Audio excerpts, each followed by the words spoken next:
जय श्री राधे राधे। दोस्तों, अपनी औलाद को बिगड़ते हुए नहीं देखना चाहते तो यह कहानी ज़रूर सुनना। मित्रों, कहते हैं जैसे हम दिनचर्या बना लेते हैं उसी के अनुसार हम काम करने लगते हैं।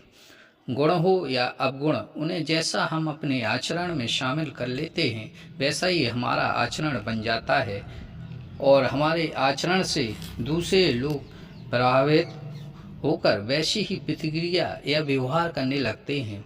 आज जिस विषय में चर्चा करने जा रहा हूँ वह बहुत ही महत्वपूर्ण है। मित्रों, पुराने समय में पहले गांव व देहात में चूड़ी वाले गांव में बेचने जाते थे। पहले गांव की महिलाएं अपने घर पर ही चूड़ी बालों से चूड़ियाँ पहनती थीं। ऐसे ही एक बाबा थे चूड़ी वाले, शहर में रहते थे लेकिन बाबा चूड़ी बेचने गांव में जाते थे। गांव की महिलाएं बेटियां उनका बहुत ही सम्मान करती थीं और उन्हीं से चूड़ियाँ पहनती थीं। चूड़ी वाले बाबा पहले चूड़ियों की गट्ठी अपने सिर पर ले जाते थे, लेकिन बाद में बाबा जी ने एक गधा खरीद लिया और उसी पर अपनी चूड़ियों की गठरी लाद कर जाते थे। गांव-गांव जाते गांव के बच्चे उन्हें देखकर हल्ला मचाते, अरे चूड़ी वाले बाबा आ गए हैं। बाबा जी अपने हाथ में एक छड़ी हाँकने के लिए गधे को रखते थे। गधे को हाँकने के लिए उसे बाबा जी कभी मारते नहीं थे। गधा को गधा को हाँकने के ढंग का बड़ा ही निराला था। वह गधा को हाँकते वक्त बड़े ही प्यारे अंदाज में गधा से कहते, चल मेरे बेटे चल, चल मेरी बिटिया चल। कभी चंदा कहकर हाँकते, कभी रानी कहकर उस गधे को चलाते जाते थे। कभी कभी बहुत लाड़ प्यार करते, चल गधे आज तुझे घर पर रोटी खीर खिलाऊंगा, जैसे राजा के घोड़ा ने भी नहीं खाई होगी। चूड़ी वाले बाबा की बातें सुनकर राहगीर भी बहुत प्रभावित होते थे। एक दिन चूड़ी वाले बाबा से एक राहगीर ने पूछा, हे बाबा, एक बात समझ में नहीं आती। गधे वाले, ऊँट वाले, तांगे वाले सभी हाँकते वक्त गाली देकर हाँकते हैं, लेकिन बाबा आप बड़े ही प्यार से तथा अनोखे अंदाज में गधा को चलाते हैं, कभी गाली नहीं देते।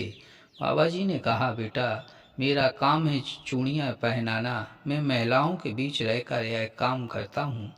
यदि मैं गाली देने लगूँ तो यह मेरी आदत बन जाएगी।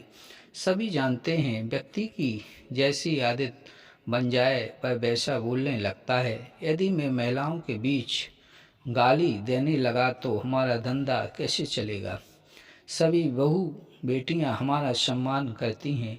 यदि मैं गाली बकने लगा तो वह बहू बेटियां हमारा सम्मान नहीं करेंगी। गाली देने से हमारा सम्मान भी जाएगा और धंधा चौपट हो जाएगा। इसलिए मैं अपने गधे से सम्मान पूर्वक बोलता हूँ। गधे से प्यार करते करते अब मेरी अच्छी आदत बन गई है। मेरी आदत मेरे स्वभाव में शामिल हो गई है। जो इंसान जैसी आदत बना लेता है वैसा ही वह व्यवहार करने लगता है।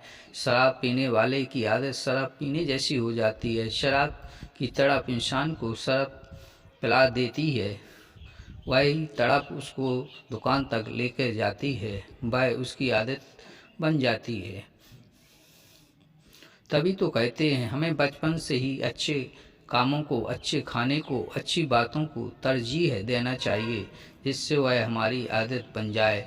बार बार किसी काम करने से वह हमारी आदत बन जाती है। यदि हम बुरे काम करते हैं तो वह हमारी आदत बन जाती है और वह हमारा पीछा नहीं छोड़ती। इंसान को हमेशा ऐसा कार्य करना चाहिए कि बुरे काम की आदत के शिकार ना हो पाए। कार्य शुरू करने के पहले गुण और अवगुण की परीक्षा जरूर कर लें, जिससे हम अवगुणों के शिकार ना हो पाएँ और हमारा कोई नुकसान ना हो। उन आदतों को अपने आसपास नहीं भटकने देना चाहिए जो आपको और आपके बच्चों को दुखदाई हों।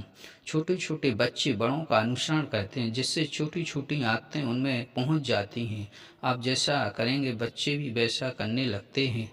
यदि आपके अंदर अच्छी आदतें हैं, अच्छे काम करते हैं, तो बच्चों को भी वैसी आदत पड़ने लगती है।